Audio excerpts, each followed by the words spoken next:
Hari ini kita nak sambung pasal sirah di dalam Al-Quran.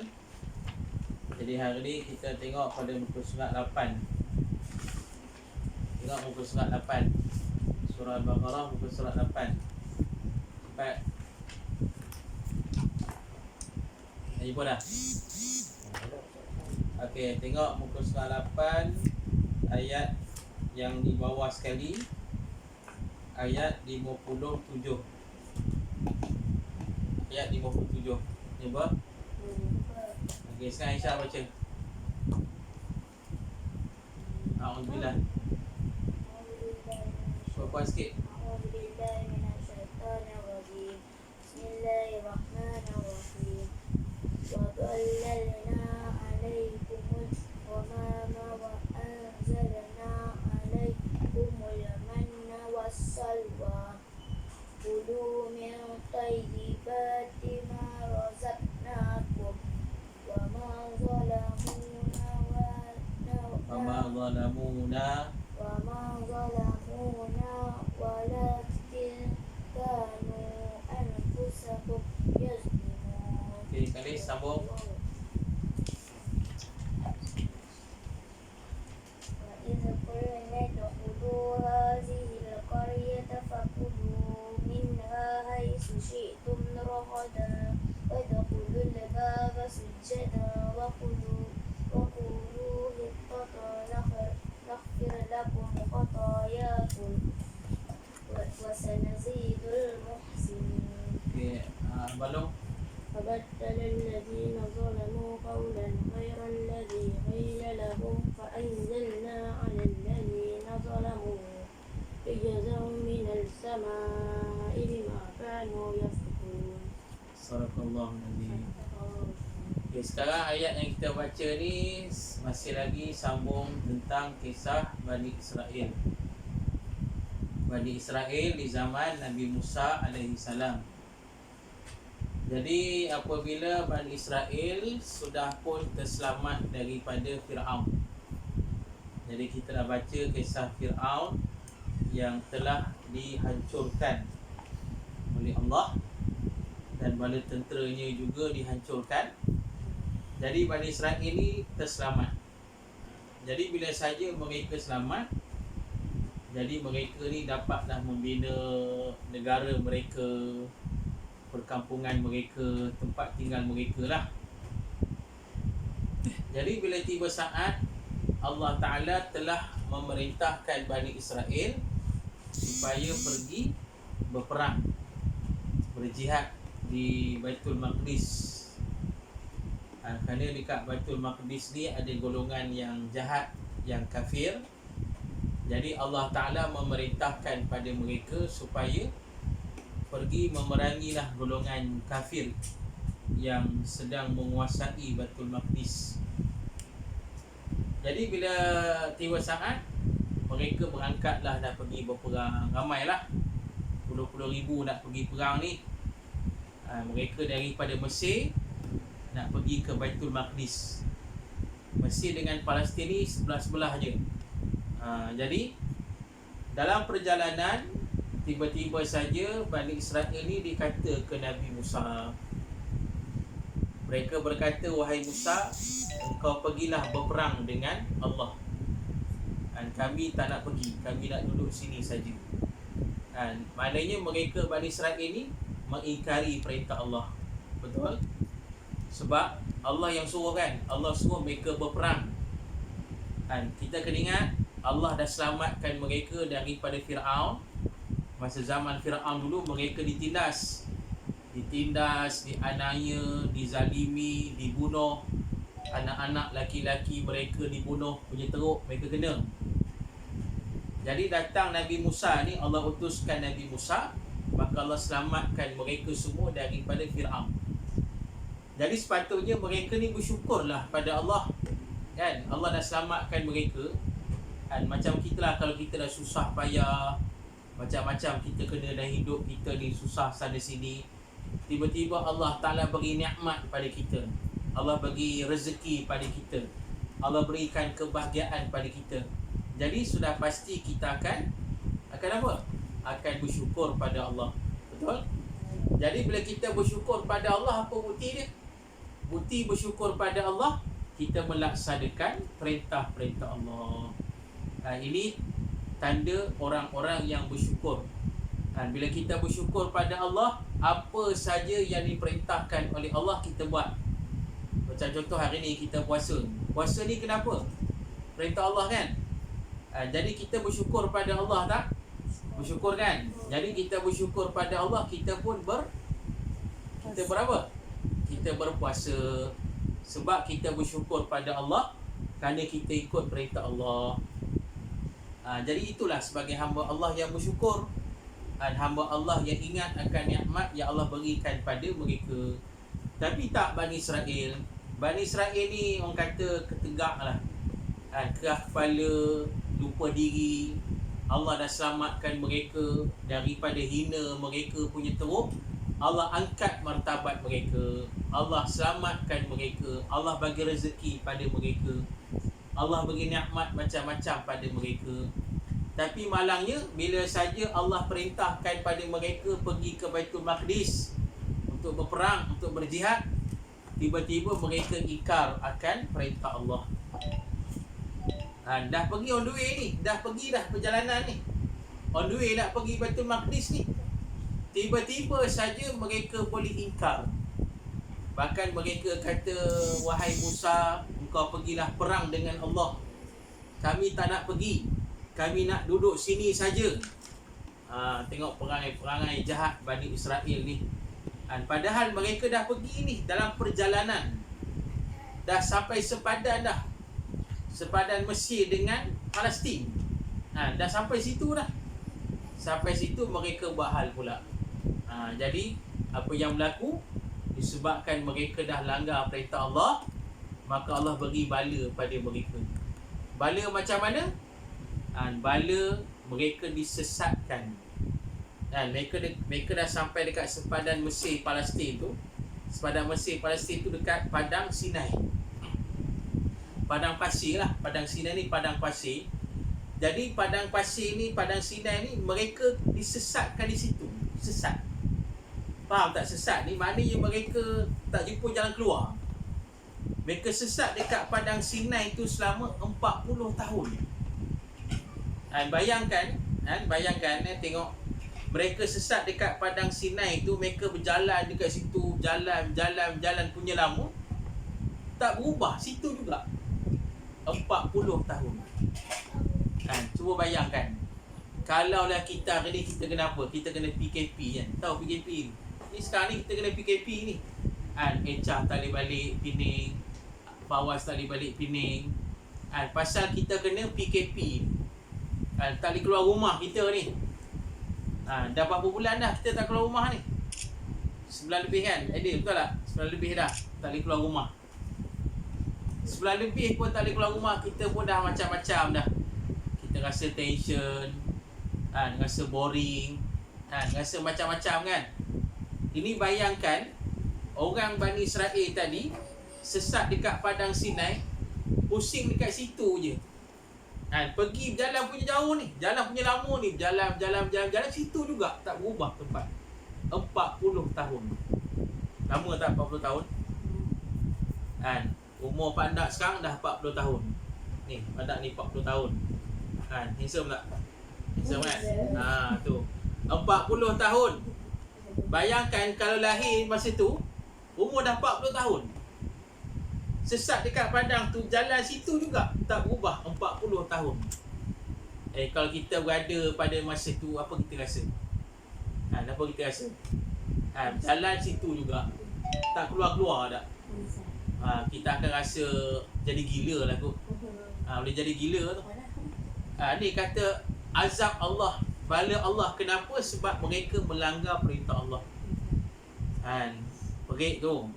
Tetapi ayat yang kita baca tadi, walaupun Allah beri bala pada mereka, walaupun Allah beri azab pada mereka, disebabkan dosa-dosa mereka, disebabkan ingkar mereka pada perintah Allah, tetapi Allah masih lagi beri nikmat pada mereka.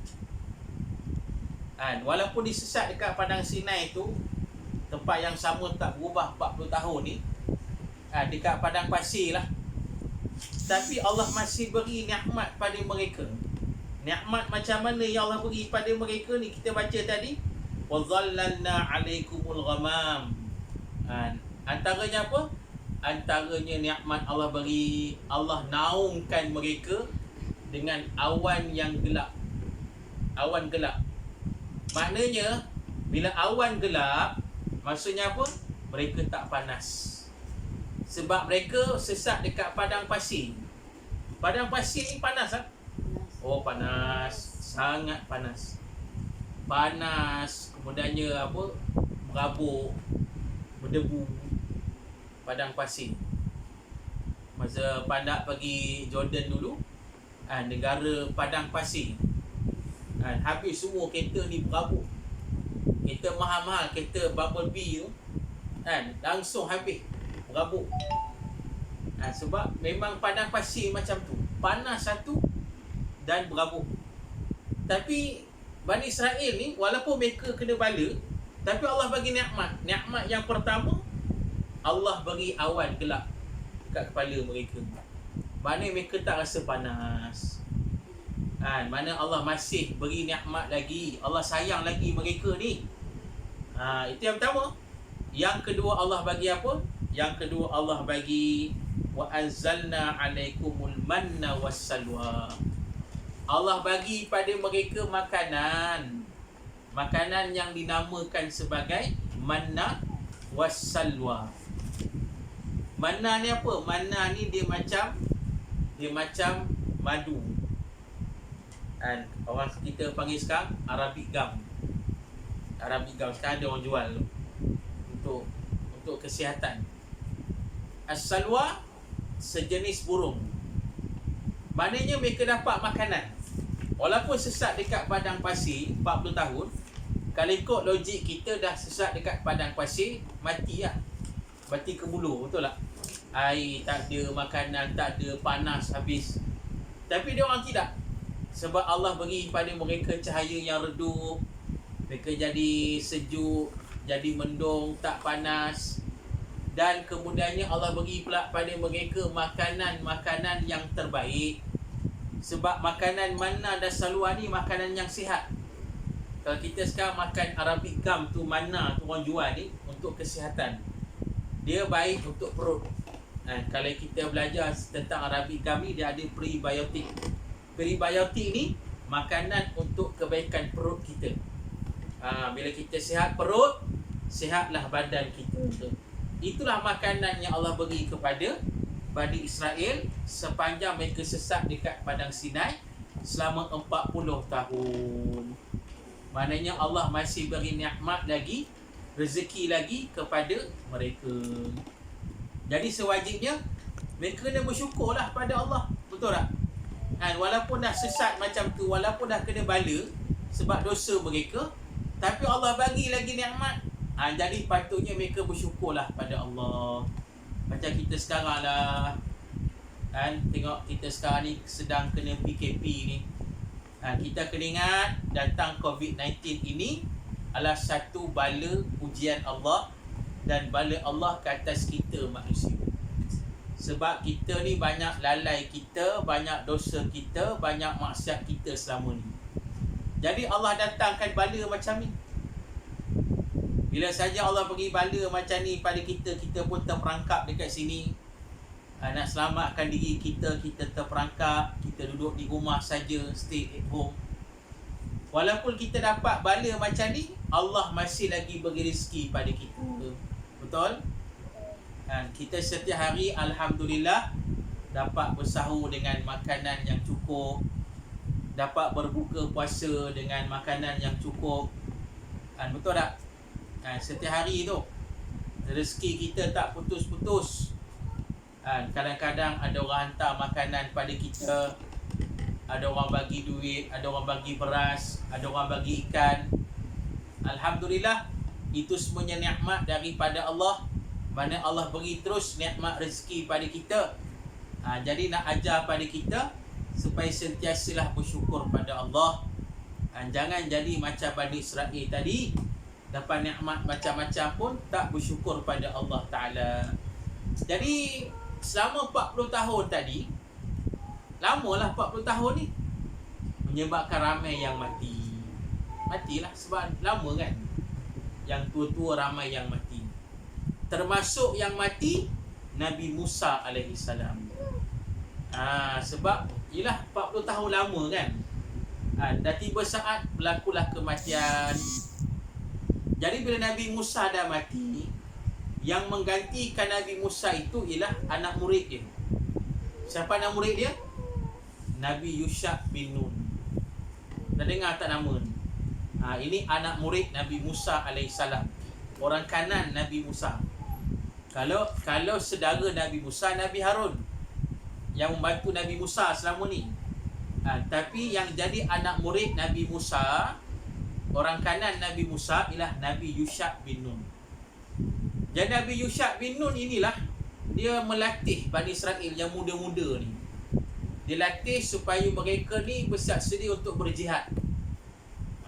Bila nak berjihad, pasal nak teruskan perintah Allah ni. Sebab Allah dah perintahkan mereka dari dulu lagi berjihad melawan orang-orang jahat di Baitul Maqdis. Jadi Nabi Yusha bin Nun lah melatih mereka ni, melatih mereka jadi tentera jihad yang hebat. Jadi bila tiba saat, dengan izin Allah, setelah 40 tahun, akhirnya Bani Israel dapat keluar daripada Padang Sinai tadi, mana mereka dah tak sesat setelah 40 tahun. Bila saja mereka dah keluar daripada Padang Sinai, mereka terus pergi ke Baitul Maqdis kerana nak laksanakan perintah Allah. Tu.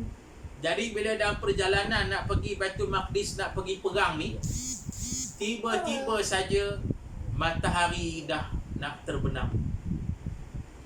Matahari nak terbenam pasal apa? Pasal nak masuk waktu malam. Bila nampak matahari nak terbenam tu, Nabi Yusha bin Nun ditunjuk dekat matahari. Yusha bin Nun kata, "Hei matahari, berhenti, jangan terbenam. Kalau kau terbenam, jadi malam, gelap gelita, susah kami nak perang." Dengan izin Allah, matahari tak terbenam, tergantung macam tu je. Ini orang panggil apa? Mukjizat. Nabi Yusha bin Nun, orang yang hebat. Allah berikan kelebihan macam tu. Manusia yang boleh menahan matahari. Hebat tak? Hebat kan? Orang yang boleh menahan matahari dengan izin Allah. Jadi bila tiba saat mereka masuklah ke dalam Baitul Maqdis, dan akhirnya mereka berjihad, berperang, melawanlah golongan yang kafir, dan akhirnya mereka berjaya mengalahkan musuh dan berjaya menguasai Baitul Maqdis. Dan bila saja mereka berjaya kuasai Baitul Maqdis, maka Allah Ta'ala memerintahkan mereka masuklah ke dalam Baitul Maqdis dalam keadaan bersyukur pada Allah. Syukurlah pasal dapat nikmat. Ini pertolongan dari Allah ni. Mereka menang pun pasal apa? Sebab datang pertolongan daripada Allah. Allah beri kemenangan pada mereka. Jadi Allah kata masuklah dalam Baitul Maqdis dalam keadaan syukur, dalam keadaan sujud pada Allah yang kita baca tadi. Wadkhulul baba sujada. Masuklah ke dalam pintu Baitul Maqdis ni dalam keadaan sujud, dalam keadaan bersyukur kepada Allah Subhanahu wa taala. Tetapi malangnya ada juga sebahagian Bani Israel tak bersyukur. Allah kata masuk dalam keadaan syukur, bersyukur pada Allah kerana Allah berikan pertolongan, kerana Allah bagi nikmat. Jadi masuklah dalam keadaan bersyukur, dalam keadaan sujud sembah pada Allah. Tapi ada yang tak bersyukur. Apa yang mereka buat? Ada yang masuk dalam Baitul Maqdis, mereka masuk dalam keadaan main-main. Maknanya mereka ni masuk dengan punggung mereka. Maknanya mereka nak sindir lah. Allah kata masuk dalam keadaan syukur, tunduk, sujud pada Allah. Mereka tak buat macam tu. Mereka tak ikut perintah Allah. tetapi mereka masuk dalam keadaan main-main, mempermainkan perintah Allah. Inilah perangai Bani Israel, tetap tak bersyukur pada Allah. Kan? Ini perangai macam ni kita nak ikut ke?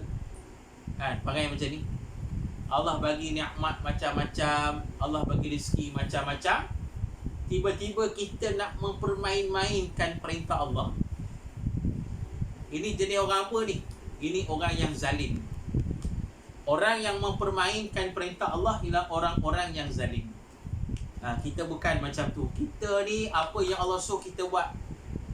Dan hari ni Allah suruh kita buat baik, kita buat baik.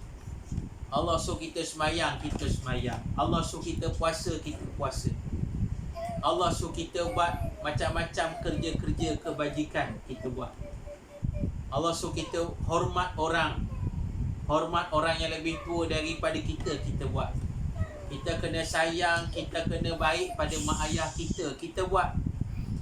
Ini orang yang bersyukur pada Allah. Kalau kita tak buat perintah Allah, maknanya kita sama macam Bani Israel. Nak jadi macam Bani Israel ke? Tak nak kan? Bani Israel ni golongan yang akhirnya dilaknat oleh Allah Subhanahu Wa Taala. Bahkan disebabkan perbuatan mereka yang suka mengingkari perintah Allah ni, akhirnya Allah bagi pada mereka bala lagi. Fabaddalal ladzina zalamu qawlan ghairal ladzi qila lahum fa anzalna 'alal ladzina zalamu rijzam minas sama. Tu Allah kata apa? Rijzam minas sama, diturunkan bala daripada langit. Antaranya apa? Penyakit. Penyakit ni bala. Hari ni yang kita dapat hari ni ialah bala. Macam Pandak sebut tadi, bala. Tengok macam Pandak sebut yang lepas kan. Bayangkan datang COVID-19 ni, dia serang dunia habis. Padahal benda tu kita tak nampak pun. Tak nampak pun COVID-19 tu, tak nampak. Tapi dia serang ni boleh membunuh manusia. Dan bayangkan negara hebat pun tak boleh lawan. Macam Amerika Syarikat, hari ni dekat 1 juta dah orang yang kena. Orang yang kena COVID-19. Mati pun dekat ratus ribu dah, puluh ribu dah. Lebih 50,000 dah yang mati dekat Amerika. Tu kita ingat dulu Amerika ni hebat sangat, kuat sangat. Tapi bila datang macam ni, mereka pun tak boleh buat apa. Sebab itu kita hari ni, kita nak hadapi COVID-19 ni, kena kembali kepada Allah. Usaha memang usaha lah. Hari ni kerajaan kita usaha. Para doktor kita, orang kata frontliner kita ni usaha. Buat macam-macam cara, macam-macam kaedah. Kerajaan kita keluarkan arahan duduk di rumah, kena PKP. Ini usaha. Tapi pada waktu yang sama, kita kena kembali kepada Allah. Kena minta pertolongan daripada Allah dan kena bertaubat pada Allah. Kena bertaubat pada Allah. Sebab dosa kita banyak sangat. Kena bertaubat, insya-Allah tiba masa, tiba saat nanti Allah akan tarik COVID-19 ni. Allah akan tarik. Allah yang beri, Allah yang boleh tarik. Tu dia. Allah Ta'ala yang turunkan benda ni, Allah jugalah yang akan tarik balik. Bila tiba syaratnya, tiba masanya, cukup syarat dia, insya-Allah. Yang penting kita mesti kembali pada Allah. Kita mesti bertaubat pada Allah, mesti beramal soleh ikut perintah Allah, dan jangan jadi macam Bani Israel. Itu dia. Jadi kan itulah, itu di antara sirah dalam Al-Quran. Jadi pada tanya balik, hari ni surah apa? Ayat berapa?